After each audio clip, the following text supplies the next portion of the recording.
Cerita dimulai dengan diperlihatkan sebuah kapal pesiar kecil yang sedang melaju perlahan, membawa satu keluarga yang percaya bahwa perjalanan mereka akan menjadi pelarian singkat dari penatnya rutinitas kerja. Di atas kapal itu ada Julia, seorang ibu yang memutuskan turun ke laut untuk berenang sejenak, mencoba menenangkan pikirannya, dan untuk beberapa saat dunia terasa sunyi juga damai. Namun ketenangan itu tiba-tiba terhenti ketika ia merasakan sesuatu menyentuh tubuhnya.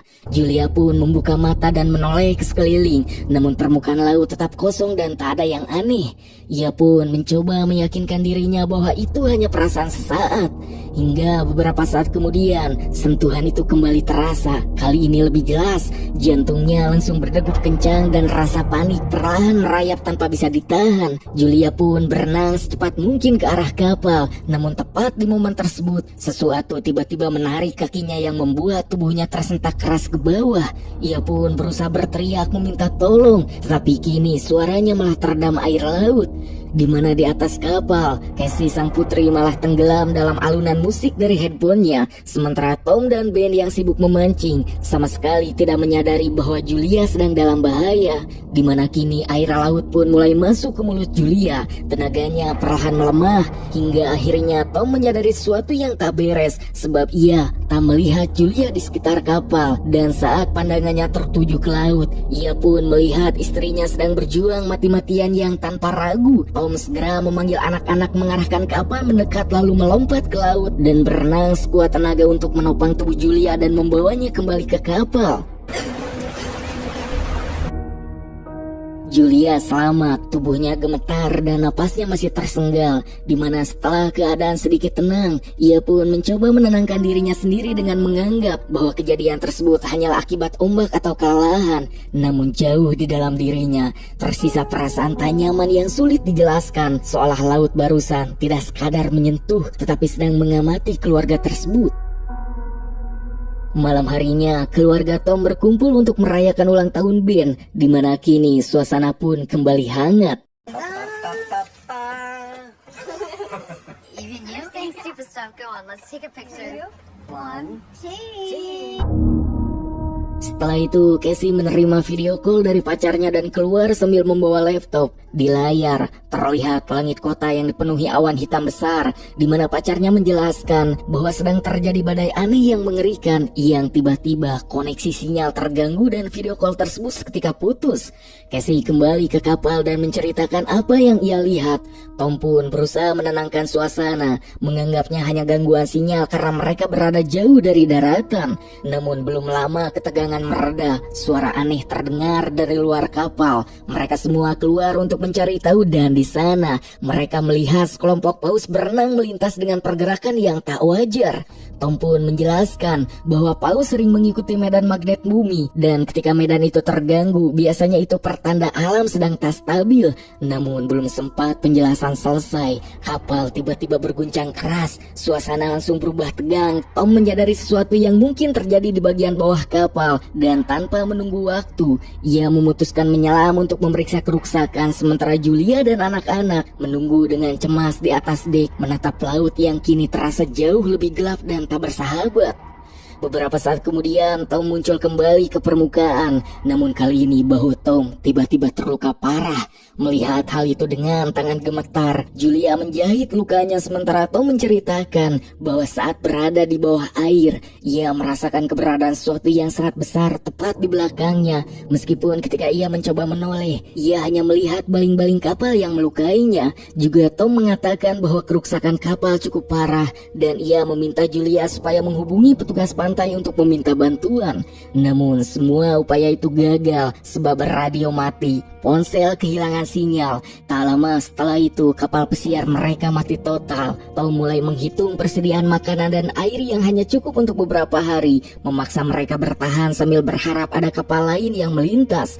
Namun harapan itu runtuh ketika radar mendeteksi sesuatu yang tak biasa, disusul suara menggelegar dari langit. Mereka pun keluar dan menyaksikan pemandangan mengerikan ketika ketika benda besar jatuh dari angkasa dan menghantam bumi dengan ledakan dahsyat, Tom menyadari bahwa bola api itu bukan meteor, melainkan satelit yang berjatuhan satu persatu, di mana kini mesin kapal pun dipaksa menyala, yang menyebabkan asap keluar dan angin bertiup semakin kencang. Juga tanpa mereka sadari, kompas berputar liar seolah arah dunia telah kehilangan maknanya. Kini kapal pun diguncang ombak besar tanpa henti. Tom berjuang menyalakan kembali daya listrik, sementara kondisi semakin memburuk. Julia mulai pusing dan hidungnya berdarah, dan suara bernada tinggi yang menyakitkan telinga terdengar di sekeliling mereka, menandakan bahwa sesuatu yang jauh lebih besar sedang terjadi di luar kendali manusia.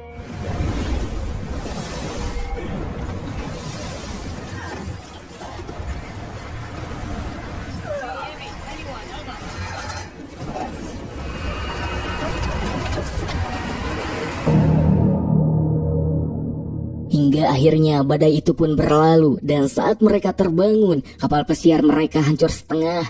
Namun yang paling membuat mereka terpaku adalah pemandangan di luar kapal. Laut yang seharusnya mengelilingi mereka telah menghilang sepenuhnya, meninggalkan kapal terdampar di daratan kering yang luas dan juga asing.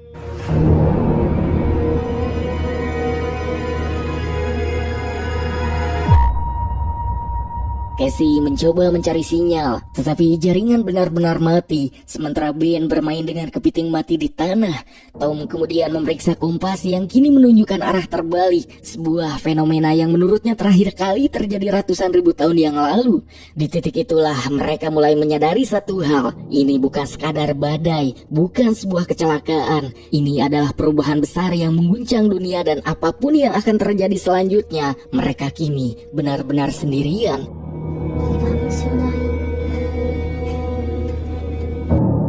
Sementara itu Ben dengan kepolosannya, ia malah mengikat balon ulang tahunnya ke sebuah batu tinggi, berharap balon itu terlihat dari kejauhan.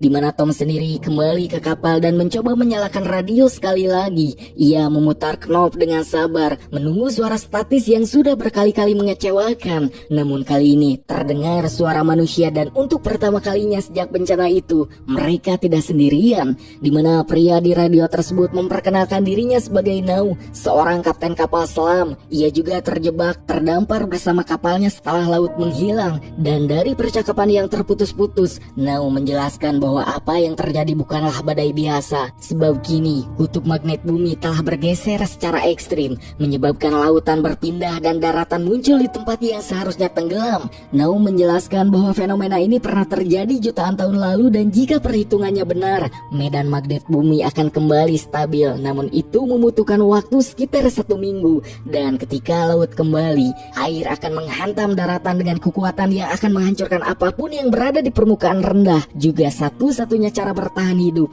adalah mencapai tempat yang sangat tinggi. Di mana Nau mengungkapkan bahwa kapal selamnya berada beberapa puluh kilometer dari posisi mereka sekarang, dan kapal itu tidak bisa menampung semua orang sebab hanya memiliki 3 kursi yang masih berfungsi. Mendengar informasi tersebut, Julia dan Tom terdiam sejenak sebab mereka memiliki 2 anak, 4 nyawa, dan hanya ada 3 tempat. Tom dan Julia saling berpandangan, di mana Julia memohon agar setidaknya anak-anak mereka diselamatkan. Dan di radio, Nau terdiam cukup lama sebelum akhirnya memberikan koordinat lokasi kapal selamnya. Jarak yang disebutkan Nau bukan jarak yang ramah. Tom pun memperkirakan jarak tersebut, yaitu mereka membutuhkan 2 hingga 3 hari berjalan kaki melintasi dasar laut yang kini berubah menjadi padang kematian.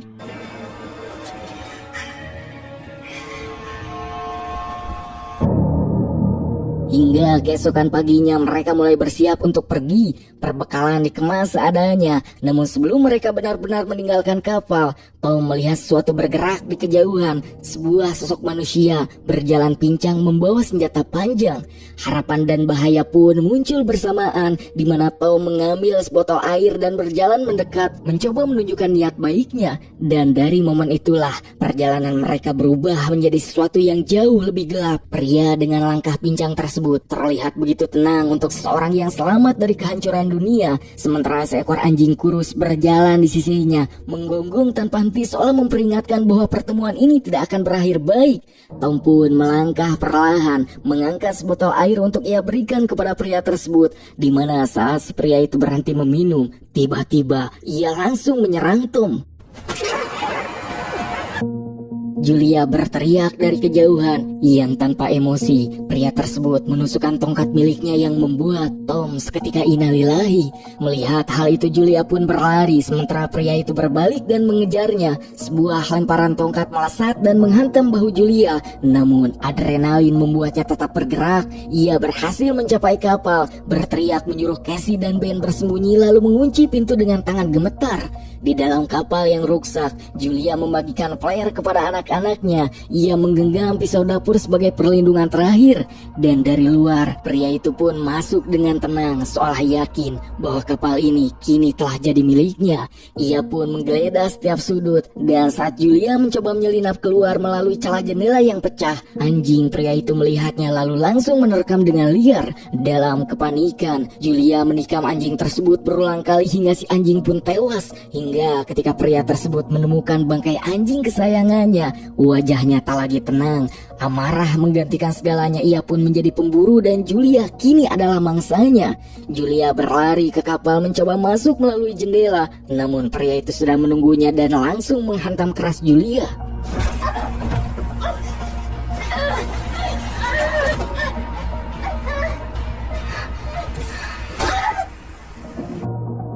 Di detik terakhir, Casey keluar dari persembunyian. Ia langsung menyalakan flare dan menembakkannya ke arah pria tersebut. Yang alhasil, api itu pun menyambar kapal yang membuat kebakaran di sana menyebar cepat.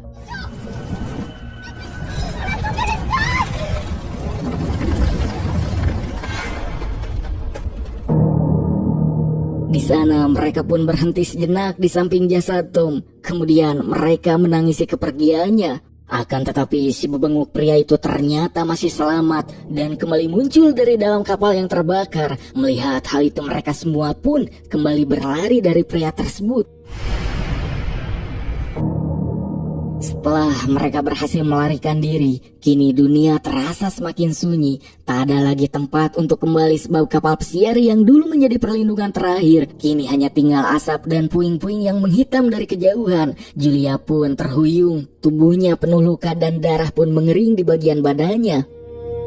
Singkatnya, mereka pun mulai berjalan tanpa arah pasti, hanya berpegang pada koordinat yang tersimpan di peta. Matahari pun menggantung tanpa ampun di atas kepala mereka, membakar tanah dan menguras tenaga, di mana kini setiap langkah terasa lebih berat dari sebelumnya sebab air menjadi musuh pertama yang nyata. Persediaan mereka pun menipis lebih cepat dari yang diperkirakan.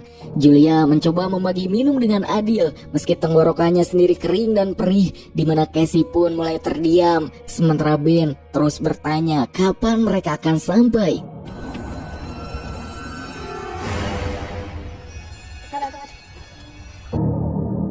Sebelum matahari terbenam, mereka pun berlindung di balik bangkai kapal. Di sana Julia memandangi anak-anaknya yang tertidur dengan gelisah. Ia sadar bahwa semenjak kematian Tom, tak ada lagi ruang untuk runtuh. Juga dunia tak lagi memberi waktu untuk berduka.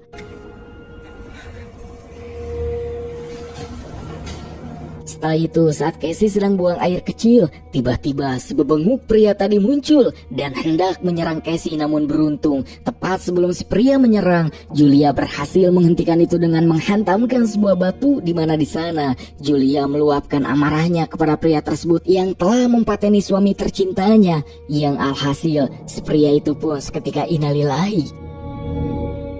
Keesokan harinya mereka menemukan sesuatu yang jauh lebih mengerikan daripada si pria tersebut, yaitu tanda-tanda bahwa ada makhluk laut yang belum benar-benar mati, sebab tubuh si pria yang sudah tewas kini seperti telah dicabik-cabik oleh sosok makhluk yang kelaparan, dan mereka pun belum mengetahui bahaya apa yang akan mereka hadapi. Namun yang jelas kini mereka harus lebih hati-hati.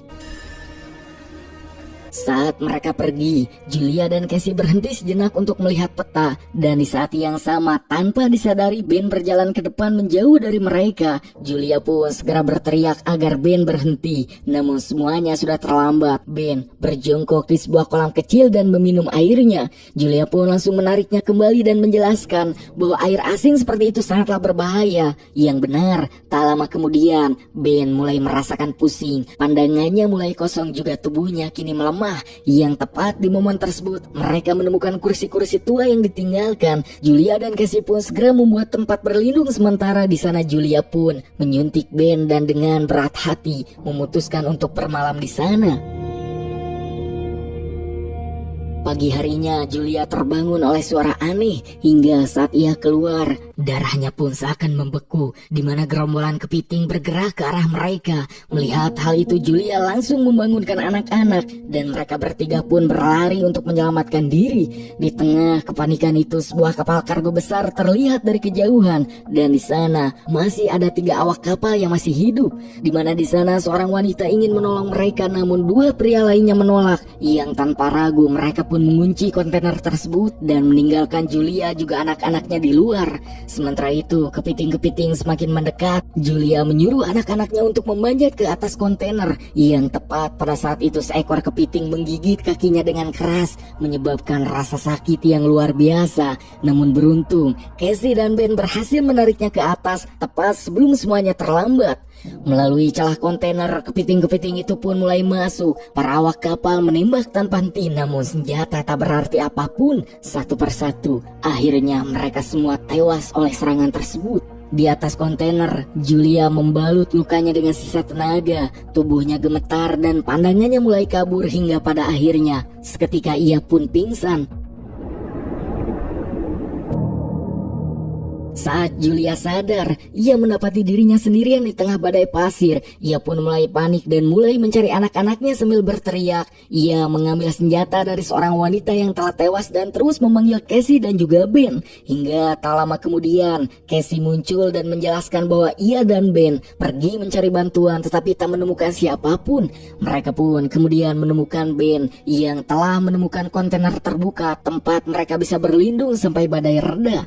Di sana Julia kemudian mengeluarkan korek api milik Tom dan membakar lukanya sendiri agar segera tertutup. Hingga ketika badai akhirnya berhenti, mereka pun melanjutkan pencarian. Yang tak jauh dari sana, sebuah kontainer lain ditemukan, di mana di dalamnya botol-botol air mereka temukan. Dan di sekitar mayat-mayat yang berserakan, mereka juga menemukan radio serta sebuah senjata. Julia pun segera menghubungi Now. Ia memberitahukan bahwa peta mereka telah menghilang. Dari radio, Now menjelaskan kebenaran yang lebih mengerikan, bahwa mereka diserang oleh makhluk laut yang kini hidup di darat, yang sangat agresif juga berbahaya. Lalu Now memperingatkan bahwasanya laut akan kembali lebih cepat dari perkiraan dan mereka hanya punya waktu beberapa jam saja. Hingga sebuah suar ditembakkan ke udara sebagai penanda arah. Yang tanpa menunggu waktu lama, Julia dan kedua anaknya pun mulai berjalan mengikuti tembakan cahaya suar tersebut. Setelah perjalanan panjang yang melelahkan, Ben berhenti di sebuah toilet ruksak untuk buang air kecil. Yang tak lama kemudian di kejauhan akhirnya mereka melihat sebuah kapal selam. Namun yang jadi masalah, untuk sampai ke sana mereka harus melewati jalur bebatuan curam. Hingga saat mereka melintas, bunyi retakan terdengar. Dinding batu mulai runtuh yang dalam sekejap longsor besar pun terjadi. Julia langsung mendorong anak-anaknya ke samping. Ia sendiri mundur menghindari bebatuan yang jatuh dan ketika debu mereda, sebuah dinding batu kini berdiri memisahkan Julia dan kedua anaknya. Julia pun menyuruh mereka untuk terus maju tanpa dirinya, namun Casey menolak. Ia menangis memaksa ibunya untuk mencoba memanjat. Hingga sedikit perdebatan pun terjadi, yang pada akhirnya Julia berjanji bahwa ia akan menyusul mereka. Dengan berat hati, Casey menarik Ben dan melanjutkan perjalanan untuk memanjat jalur bebatuan menuju kapal selam. Sementara di belakang mereka Julia masih tertinggal dan waktu terus berjalan. Singkatnya, sesampainya di kapal selam, Casey dan Ben langsung menyadari satu hal yang mengerikan. Mereka melihat Now dengan tubuhnya yang berlumuran darah. Di sana Now pun menjelaskan bahwa semuanya telah berakhir baginya sebab ia tak akan selamat dan kini yang tersisa hanyalah satu harapan, yaitu kapal selam tersebut. Ia pun mengatakan bahwa mungkin masih ada satu kursi kosong dan kursi itu bukan untuknya. Mendengar hal itu, Casey langsung berbalik dan berlari kembali ke arah ibunya. Sementara itu Julia melihat mimpi buruk mendekat. Gerombolan kepiting raksasa muncul dari segala arah. Yang tanpa ragu Julia mulai menembaki mereka, namun karena jumlah mereka terlalu banyak, tembakan tersebut tak berarti apapun. Lalu di tengah kekacauan tersebut, Casey berdiri di atas dinding batu yang langsung mengulurkan tangannya kepada sang ibu. Dengan kaki yang terluka parah, Julia pun memanjat sekuat tenaga, di mana kini rasa sakit seperti menusuk setiap gerakannya. Namun dengan bantuan Casey, Julia akhirnya berhasil mencapai ke atas, di mana mereka pun langsung berlari menuju kapal selam. Di sana Ben sudah berada di posisi atas. Ia menembaki para kepiting, mencoba mengalihkan perhatian mereka. Namun begitu para kepiting menyentuh badan kapal selam, Julia membantu dengan terus menembak hingga anak-anaknya berhasil masuk. Di mana saat peluru terakhir habis, ia pun melemparkan senjatanya ke arah kepiting dan melompat masuk ke kapal selam bersama anak-anaknya dan langsung menutup pintu kapal tersebut. Hingga dari balik jendela, mereka pun melihat para kepiting mengepung kapal selam. Dan tepat saat itu laut kembali datang. Mereka pun duduk di kursi masing-masing yang kemudian sabuk pengaman dikunci dan tangan mereka saling menggenggam erat. Hingga di saat itu juga gelombang dahsyat pun langsung menghantam kapal selam, melemparkannya ke segala arah. Dan di tengah guncangan tersebut, Julia melihat ingatan seluruh perjalanan mereka, semua penderitaan juga semua kehilangan mereka. Sementara Casey kini terlihat muntah karena guncangan tersebut dan suara melengking bernada tinggi kembali terdengar. Dan di saat itu juga tiba-tiba beberapa saat kemudian Julia membuka mata. Ia masih hidup. Casey dan Ben juga sadar. Mereka bertiga pun akhirnya selamat, di mana dengan sangat hati-hati mereka membuka pintu kapal tersebut dan keluar. Yang mana diperlihatkan kini kapal selam itu terdampar di sebuah kota yang hancur. Namun di tengah kehancuran itu masih ada harapan. Harapan untuk bertahan hidup, harapan untuk memulai kembali. Dan di sanalah film pun akhirnya berakhir.